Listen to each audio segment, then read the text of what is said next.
भारताचा शोध भाग 46. चीनमध्ये ह्युएनत्सांग मरण पावल्यानंतर लवकरच आणखी एक प्रवासी हिंदुस्थानात यायला निघाला. त्याचे नाव इत्सिंग किंवा ई त्सिंग. इ.स. 671 मध्ये तो निघाला व हुबळीच्या मुखाजवळील ताम्रलिपती बंदरात येऊन दाखल व्हायला त्याला 2 वर्षे लागली. समुद्रमार्गे येताना वाटेत सुमात्रा बेटात श्री भोग किंवा अर्वाचीन पाळे बांग येथे संस्कृतच्या अध्ययनासाठी काही महिने त्याने मुक्काम केला. त्या काळी मध्य आशियातील राजकीय परिस्थिती शांततेची नव्हती. निरनिराळे बदल होत होते, घडामोडी होत होत्या आणि म्हणूनच इत्सिंगने समुद्र प्रवास पत्करला असावा. कारण भूमिमार्गाने येणे धोक्याचे होते. ठाई ठाई स्वागत करणारे, आश्रय देणारे जे मठ होते ते उद्ध्वस्त झालेले होते, नष्ट झाले होते. समुद्रमार्ग अधिक सुखसोयीचा त्यावेळेस असावा, कारण हिंदी वसाहती तिकडे पसरल्या होत्या व हिंदुस्थानशी इंडोनेशियातील या प्रदेशांना व्यापारधंद्याच्या आणि अन्य निमित्तांच्या योगाने नित्य संबंध येत असे. इत्सिंगने लिहून ठेवलेल्या हकीकतीवरून तसेच तात्कालीन अन्य वृत्तांतावरून दिसून येते की इराण, हिंदुस्थान, मलाया, सुमात्रा, चीन या देशांमध्ये नियमित नौकानयन सुरू होते. क्वांगटुंग येथून इत्सिंग प्रथम निघाला तो एका पर्शियन गलबतातून व त्यातून तो सुमात्रात आला. हिंदुस्थानात आल्यावर इत्सिंग नालंदा येथे बरेच दिवस अभ्यास करीत राहिला. चीनमध्ये परत जाताना त्याने शेकडो हस्तलिखिते सोबत नेली. बौद्ध धर्मातील नानाविधी महोत्सव यांची त्याला जिज्ञासा होती. त्या संबंधीची भरपूर माहिती त्याने दिली आहे. शिवाय हिंदी लोकांच्या चालीरीती, खाणेपिणे, वस्त्रे, आभूषणे यांच्यावरही त्याने लिहिले आहे. उत्तर हिंदुस्थानात आजच्या प्रमाणेच गहू मुख्य अन्न होते आणि दक्षिणेकडे व पूर्वेकडे तांदूळ खात मांसाशन होते, परंतु कधी कधीच ते दिसे. इत्सिंग दुसऱ्या लोकांपेक्षा बौद्ध भिक्षूंचेच बहुतेक वर्णन करीत असावा. तूप, तेल, दूध, मलाई इत्यादी पदार्थ सर्वत्र भरपूर दिसत. भरपूर फळे होती. नाना प्रकारच्या लाडू, वड्या खूप करीत. शुचिरभूतपणाला एखाद्या धार्मिक विधी इतके महत्व भारतात दिले जाते ही गोष्ट इत्सिंगने मुद्दाम लिहून ठेवली आहे.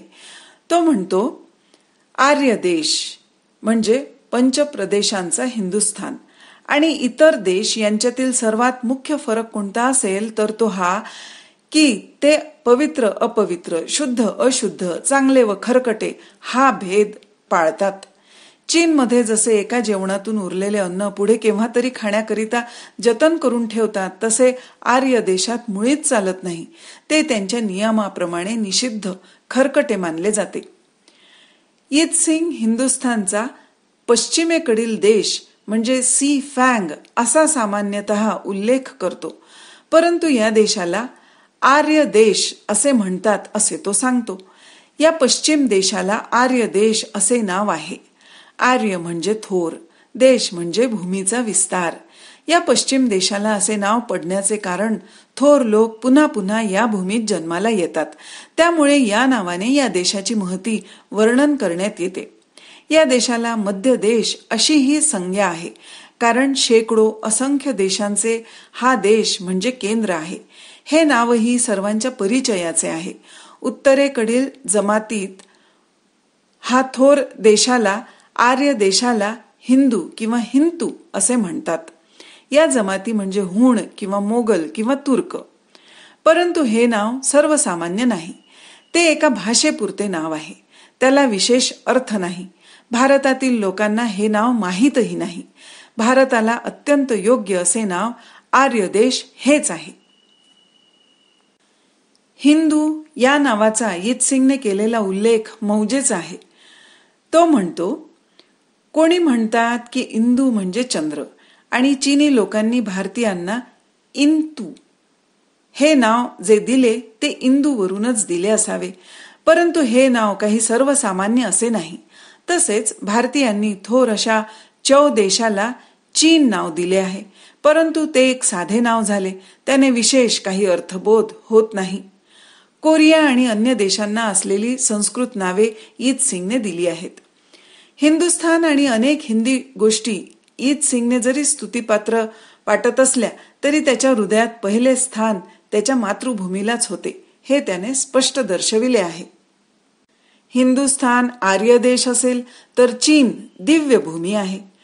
तो म्हणतो, आपण पवित्र व विशुद्ध आहोत, उत्तम आहोत असा पंचप्रदेशाचे आर्य देशाचे लोक अभिमान बाळगतात. परंतु उत्तम शिष्टाचार, प्रौढ वाङ्मय, समयोचित वागणूक, नेमस्ती वृत्ती व स्वागत करण्याची व निरोप देण्या घेण्याची रीतभात, अन्नाची मधुर रुची, परोपकार बुद्धी व सत्प्रवृत्ती यांची विपुलता इत्यादी गोष्टी चीनमध्येच फक्त आढळतील. या बाबतीत कोणीही चीनहून श्रेष्ठ नाही. ईद सिंग आणखी लिहितो, वेदना थांबवण्याकरिता सुईने क्षते पाडणे व डाग देणे या वैद्यकीय क्षेत्रात नाडी परीक्षेच्या कामात चीनमधील वैद्यांहून अधिक निष्णात असे आर्य देशात कोणीच आढळले नाही.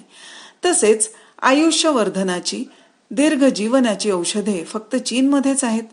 चीनमधील लोकांचे चारित्र्य आणि चीनमध्ये असणाऱ्या वस्तूंमधील गुण पाहूनच चीनला देवाची भूमी, दिव्य भूमी असे नाव देण्यात आलेले आहे.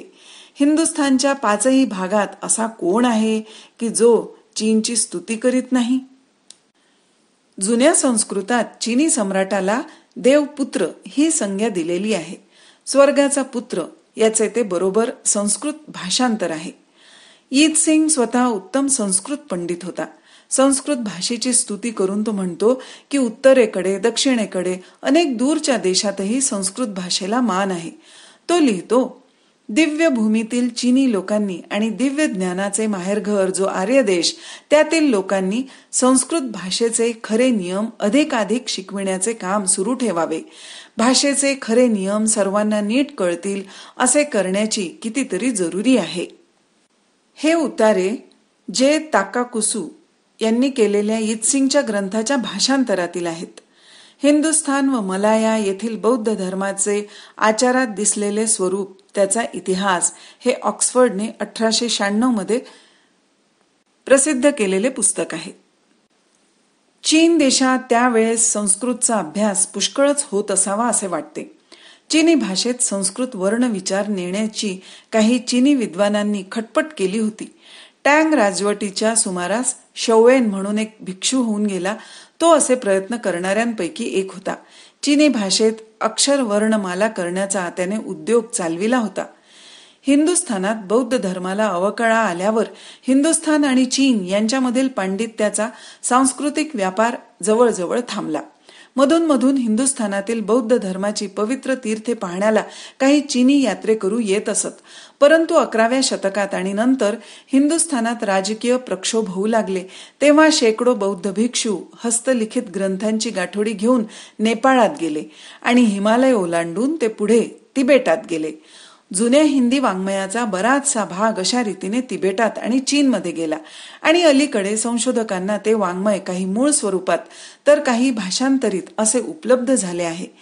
कितीतरी प्राचीन हिंदी ग्रंथ केवळ बौद्ध धर्माचेच नव्हे तर ब्राह्मण धर्माचेही, तसेच ज्योतिष, गणित, आयुर्वेद इत्यादी विषयांवरचे चीनी तिबेटी भाषांमध्ये भाषांतरित रूपाने अद्याप टिकले आहेत.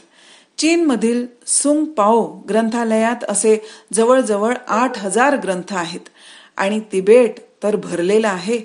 हिंदी, चीनी आणि तिबेटी विद्वानांमध्ये बरेच सहकार्य होते. या सहकार्याचे एक उदाहरण म्हणजे बौद्ध धर्मातील पारिभाषिक संज्ञांचा एक संस्कृत तिबेटी चीनी कोश अद्याप उपलब्ध आहे. 9व्या किंवा 10व्या शतकातील हा कोश असावा. या कोशाचे महाव्युत्पत्ती असे नाव आहे. चीनमधील छापलेले जे अत्यंत प्राचीन ग्रंथ उपलब्ध आहेत त्यात संस्कृत पुस्तके आहेत. ती इसवी सनाच्या 8व्या शतकापासूनची सापडतात. लाकडी ठशावर हे ग्रंथ छापले जात. 10व्या शतकात चीनमध्ये सरकारी मुद्रण समिती संघटित केली गेली आणि मग थेट सुंग कारकिर्दीपर्यंत छापण्याची कला चांगलीच भरभराटली. चीनी आणि हिंदी विद्वानात इतका घनिष्ठ संबंध असूनही, ग्रंथांची देवाणघेवाण सुरू असूनही हिंदुस्थानात ग्रंथ छापण्याचे काम त्या काळी चालू असल्याचा काहीही पुरावा कसा नाही हे चमत्कारिक आहे व त्याचे कारण सांगणे कठीण आहे. चीनमधून ठशावरून छापण्याची कला तिबेटातही फार पूर्वीच गेलेली आहे व अद्यापही तसेच तेथे छापित असावेत असे वाटते. चीनमधून छापण्याची कला इ.स.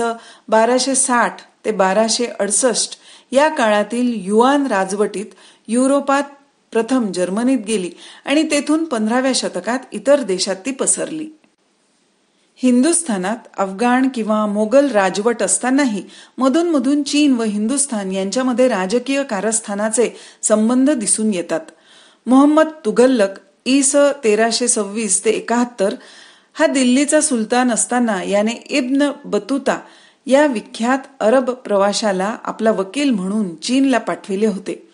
त्यावेळेस बंगालने दिल्लीचे प्रभुत्व झुगारून देऊन स्वतंत्र राज्य स्थापन केले होते. 14व्या शतकाच्या मध्याला चीनी दरबारने 2 वकील बंगालच्या स्वतंत्र सुलतानाकडे पाठविले होते. त्यांची नावे हु शीन आणि फिन शीन अशी होती. सुलतान घियासुद्दीनच्या काळात बंगालमधून चीनमध्ये आणि चीनातून बंगालात वकील नेहमी पाठविण्यात येऊ लागले. ही प्रथा बरेच दिवस चालली. चीनमध्ये त्यावेळेस मिंग राजवट होती. इ.स. 1414 मध्ये सय्यदुद्दीन याने जो वकील पाठविला त्याच्याबरोबर मौल्यवान वस्तूंची भेटही पाठविण्यात आली होती. त्या वस्तूत एक जिवंत जिराफ होता. जिराफ हिंदुस्थानात कसा आला हे गूढच आहे. कदाचित आफ्रिकेतून कोणी भेट म्हणून पाठविला असेल व दुर्मिळ वस्तू म्हणून ती भेट तिचे कौतुक वाटेल म्हणून पुढे चीनला पाठविण्यात आली असावी. चीन देशात त्याचे खरोखरच कौतुक झाले, कारण कन्फ्युशियसचे अनुयायी जिराफ म्हणजे एक शुभ चिन्ह मानतात. पाठविलेला प्राणी जिराफच असावा यात शंका नाही, कारण त्याचे चांगले विस्तृत वर्णन केलेले आहे. शिवाय रेशमावर त्याचे एक चीनी चित्र आहे. चीनी दरबारातील कलावंताने ते चित्र काढले. त्या कलावंताने जिराफाची लांब लचक स्तुती लिहून पुढे म्हटले आहे की हे शुभ चिन्ह आहे, यामुळे भाग्य येईल. तो लिहितो, सारे प्रधान आणि सारी जनता या प्राण्याचे दर्शन घ्यायला जमा झाली आणि त्यांच्या आनंदाला सीमा राहिली नाही. बौद्ध काळात हिंदुस्थान आणि चीन यांच्यामध्ये जो व्यापार चालत असे तो पुढे अफगाणिस्तान, मोगल काळातही सुरू राहिला आणि नाना पदार्थांची अदलाबदल होत राहिली. उत्तरेकडील हिमालयातील रस्त्याने हा खुष्कीचा व्यापार चाले. मध्य आशियातील व्यापारी तांड्यांचे ते जुने रस्ते होते. त्याच रस्त्यांनी हे दळणवळण होत असे. दक्षिण हिंदुस्थानातील बंदरामार्फत इंडोनेशियाच्या बेटावरूनही चीनशी दर्यावर्दी व्यापार चालत असे. जवळजवळ 1000 वर्षांहून अधिक चीन व हिंदुस्थान यांचा अन्योन्य संबंध अशा प्रकारे चालला असताना केवळ तत्वज्ञानाच्या किंवा विचाराच्या क्षेत्रातच नव्हे तर जीवनाच्या कलेत, जीवनाच्या शास्त्रातही एकमेकांपासून दोघांनीही पुष्कळ घेतले. चीनवर हिंदुस्थानचा बहुधा अधिक परिणाम झाला. दुःखाची गोष्ट ही की हिंदुस्थानवर चीनचा तितका झाला नाही. चीनपासून काही थोडे व्यवहार ज्ञान हिंदुस्थानने घेतले असते तर स्वतःच्या भरमसाठ कल्पनांना त्याला थोडा आळा घालता आला असता. चीनची व्यावहारिक अक्कल शिकून हिंदुस्थानला स्वतःचा बराच फायदा करून घेता आला असता. चीनने हिंदुस्थानपासून पुष्कळच घेतले, तरी तेही समृद्ध राष्ट्र होतेच. त्याला थोर परंपरा, संस्कृती होती. आत्मविश्वासाने चीन घेत होता आणि जे घेतले त्याला चीनी रंगरूप देऊन स्वतःच्या जीवन विणावटीत ते जिरवून एकरूप करून टाकीत होता. चीनी नवयुगाच्या चळवळीचा पुरस्कर्ता आचार्य हु शीह याने चीनचे हिंदीकरण म्हणून जुन्या संबंधावर एक पुस्तक लिहिले आहे. त्यातूनच हा संदर्भ घेतला आहे. बौद्ध धर्म आणि त्यातील गुंतागुंतीचे तत्वज्ञान यांनाही लो त्सी आणि कन्फ्युशियस यांच्या तत्वज्ञानांचा व विचारांचा रंग चढला. बौद्ध तत्वज्ञानातील दुःखवादाने, एक प्रकारच्या निवृत्तीपारायण निराशवादाने चीनी लोकांची अभिजात आनंदी वृत्ती, त्यांचे जीवनावरील प्रेम ही यत्किंचितही कमी झाली नाहीत. एक जुनी चीनी म्हण पुढील प्रमाणे आहे: सरकारने पकडले तर फटके मारून ठार मारतील, बौद्ध भिक्षूने पकडले तर तुम्हाला उपवासाने तो ठार करील. 16व्या शतकातील एका प्रसिद्ध चीनी कादंबरीचे नाव माकड असे आहे. वू चेन येन या कादंबरीचा कर्ता. आर्थर वॅले याने इचे इंग्रजीत भाषांतर केले आहे. ह्युएन त्सांगच्या भारताकडच्या प्रवासाचे काल्पनिक वर्णन, नाना दंतकथा, अद्भुत संकटे या सर्वांचे मिश्रण करून या कादंबरीत दिले आहे. ग्रंथाच्या शेवटी बौद्धांच्या पवित्र भूमीला हे पुस्तक मी अर्पण करतो. तेथील गुरु व आश्रयदाते यांनी जी कृपा केली त्याची अल्पशी फेड या अर्पणाने हो. जे भ्रमात पडले आहेत, ज्यांना यमयातना भोगाव्या लागत आहेत, त्या सर्वांचे दुःख कमी हो. यांच्या हाल अपेष्टा संपोत. अशा प्रकारची अर्पण पत्रिका आहे. कैक शतके चीन व हिंदुस्थानचा संबंध पार तुटलेला होता. त्यानंतर दैवाच्या विचित्र फेऱ्यात दोन्ही देश ईस्ट इंडिया कंपनीच्या तडाख्यात सापडले. हिंदुस्थानला फार वर्षे हे दुःख सोसावे लागले. चीनचा या कंपनीशी संबंध अगदी थोडा आला तरी अफू आणि अफूची युद्धे झालीच. आता नशिबाचा फेरा पुरा होऊन चीन आणि हिंदुस्थान पुन्हा एकमेकांकडे पाहू लागले आहेत व गतकाळातील शेकडो स्मृती त्यांच्या मनात गर्दी करीत आहेत.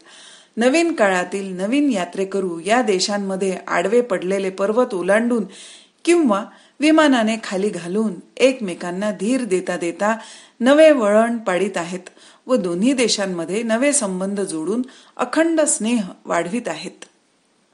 भारताचा शोध भाग 46 समाप्त.